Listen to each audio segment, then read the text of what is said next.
araw, Mr. Galabay. At mukhang marami tayong natutunan noong nakaraang hearing. Itong bagay na to, naniniwala ako, ay isa sa pinakamahalagang aspeto ng ating munisipyo. Isang issue na mahalaga ngayon na kailangan nating i-address. Sir, kapag mag-set up tayo ng sanitary landfill, gaano kaya katagal magagawa? With regards to the establishment of sanitary landfill, gaano po katagal ito? Ma-establish po muna natin dito siguro sa ating pong munisipalidad ay yung lugar kung saan posibleng paglalagyan ng sanitary landfill.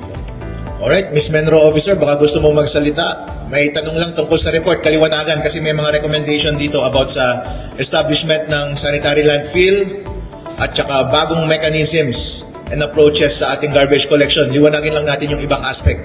So kung tutuloy tayo sa sanitary landfill, gaano katagal yung pagpapagawa ng sanitary landfill? Afternoon po sa ating lahat. Bali, ang pag-establish po kasi ng sanitary landfill, proseso po siya. Yung paghanap pa lang po ng lupa, nahihirapan po tayo. And then kapag meron na pong lot para dyan, so it takes years din po, mga hanggang 5 years bago siya magamit po.